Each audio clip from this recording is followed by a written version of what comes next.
right, everyone, let's begin. Welcome to the public hearing, August 5, 2021. We're here tonight to hear comments from the public on the proposed amendments to our marijuana ordinance and the ordinance itself. Afterwards, we will have the regular meeting of the Romeo Planning Commission. Commission members are prohibited from comments during the public hearing, and please don't address individual members during the hearing. Address all your questions to me, so let's open it up. Go ahead. If you have a comment, just raise your hand and please tell us where you're from and then whatever you have to say. So, anybody? All right, I'm Casey Gilson from One Labs.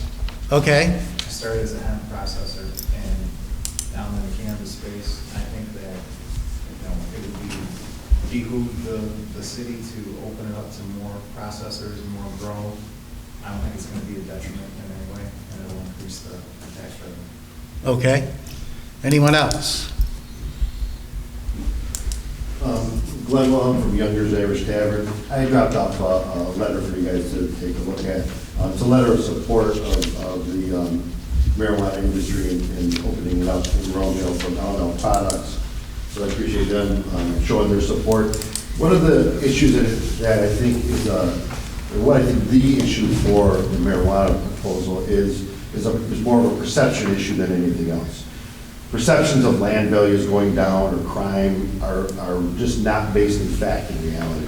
One of the things I can relate it to being in downtown Romeo is when we first started Bike Night in the Village some 13 years ago, there was some pushback from the community saying, it's going to be biker gangs and crime and fights and things like that, and none of those things materialized. And I think there's a lot of comparisons that you can do with this industry with that. People that think that it's going to draw crime and things, it just does, the facts show that it just doesn't happen. One of the other things that's important to note is the products are all available from delivery services from other communities in Romeo today, right now. Any resident could call a number from an outside source, get products and marijuana and edibles delivered to them right now. So the only thing that happens is those other communities get the benefit of the jobs and the tax base, and Romeo would be left out of the advantages of doing that. So it's not keeping it out of the community, and I really think that the community should really embrace it as an up-and-coming industry that is highly regulated by the state and and showing very little issues. Okay, thanks. Are there any other views on this subject? Bud Demchek. I wonder what 69 years ago my parents said, hey, let's name him Bud. If I came back to help out. But I got to tell you, everything that I've researched, and there's very, very few articles dealing with crime. You might get crime in large cities, but what I've researched is that property values of homes, residential areas, and industrial, their property values actually went up, not down. Crime actually went down. As Glenn said, it's a highly regulated industry. If you ever wanted to take a look how difficult it is extremely difficult to get approved. You have to have many items to cross off your list financially, and you also have to have extreme security measures, not only grow processing. I visited a couple provisioning centers. One in this last week and a half was in Ann Arbor. Ann Arbor has 28 retail outlets in its limit, in the city limit. Now, the provisioning center that I went into, it was clean, neat. There was really no security that I could see as far as external security, but they did have all the area inside and outside with security. I don't really think parents who are sending their children to Ann Arbor are worried when they see, as one of the industrial owners in the district said that if you're going to send your kid to Michigan, you would be worried about the crime. That crime has not happened in Michigan. Many other counties and communities, Kalkaska, Traverse City area, all have reported very, very little crime, if not a decrease in crime. Property values are up and home values are up, industrial properties are up. So I'd like you to take that into consideration. We've been working very hard on it and we'd like to see this improved. Thank you. Anyone else? Chairman Stegner, just Yeah. to let you know that I'm here, I can either offer an explanation of why you have those amendments in front of you with the ordinance 557 now or at the time on your agenda, if there are any questions that need answering. Well, why don't we wait till we move into the regular meeting? Is there anything you want to add? I know you got some letters. You want to comment on those, or I'm surprised those folks aren't here tonight. I'll just offer that yes, it was an email that went around, and I did offer a reply to the folks at Land's End, and we received a second email this afternoon, and I believe you were all CC'd on that, just in opposition to it. I did offer to meet with them. It seemed like some of the facts may have not filtered down to them for what we were actually entertaining in the ordinance and in the zoning amendments. One of the things that I would like to note, especially, they asked why it wasn't in the downtown district, in the central business district. And it's probably because there isn't enough space. The amount of square footage that these sorts of operations would require is not available in our downtown locations. So that's why we looked at where could we house them as a vertical operation that would be enough square footage to actually, be functional. Okay, thanks. Anybody else? If not, we'll move on to the regular meeting of the Romeo Planning Commission. We begin with the roll call Stegner, here. Webb, Here. Smiles, Here.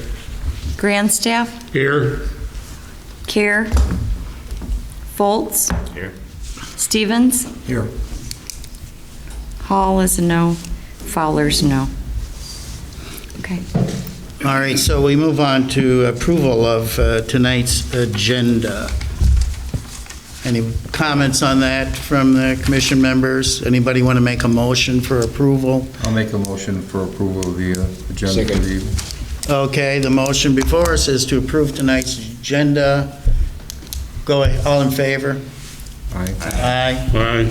Aye. That's unanimous, Cindy. Thank you. Approval of the meeting minutes for July 8th, last month. I'll make a motion that we approve those minutes. Second. Okay. The motion is to approve the meeting minutes from last month. All in favor? Aye. Okay, that passes unanimously. Now, this portion of the agenda is the public forum. If you'd like to comment on anything out there, you're welcome to comment now. Okay, we move on to new business. And let's go ahead and talk about those amendments to the marijuana ordinances. Any comment from commission members? Anybody? We do need to take action on it. We can recommend that these amendments be adopted, or we can say, no, we're not interested in them. I'm going to make a motion that we approve these amendments. Second. Okay. Excuse me. All in favor? Aye. So it passes unanimously. So we move that up to I can't see Christine. That's moving up to council. Okay, so next on the new business item is Mr. Casson is going to review for us a Pond Guy site plan. Good evening. You have in front of you a site plan that was presented to you from the Pond Guys. It's basically they're taking a building on 100 Schaefer and adding a loading unloading area to the front of the building, or actually to the inset of the front of the building. They're also widening the driveway a little bit. It's a good location because it's indented into the building. It doesn't appear to affect traffic at all, and I'm recommending approval. Yeah, I'll make the motion to approve that. Second. Second, okay. Motion before us is to approve the site plan for the pond guy. All in favor? Aye. Passes unanimously. That's all we have for site plan. Okay. Mr. Casson, you want to come back up there and tell us about the master plan? As you know, in your last couple of meetings, I've been placing chapters of the master plan on my website for your review. As of a few days ago, the entire document is now available for your review. There is a map that still needs to be updated a little bit, and there's also a goals and objectives section that requires the Planning Commission to work with me on to determine what the priority should be, low, medium, or high, and who the responsible group is to implement those policies. We're at the point now that probably within the next 30 days, I'll ask the Planning Commission to recommend that we begin the public hearing process or the notification process. And by state law, we have to give adjoining communities and our residents 63 days in which to review the master plan. Once that 63 days is up, we come back to the Planning Commission and ask you to either adopt it or not. But I need some help from you guys. I need some input, especially on those goals and objectives. And I'd like you, if at all possible, in 30 days or when we come back for our next meeting, to authorize the release for public review. Okay, thank you. Any other business? Okay, the room is quiet. I asked for approval, a unanimous approval of adjournment of today's meeting. All in favor? Aye. We're adjourned, everyone.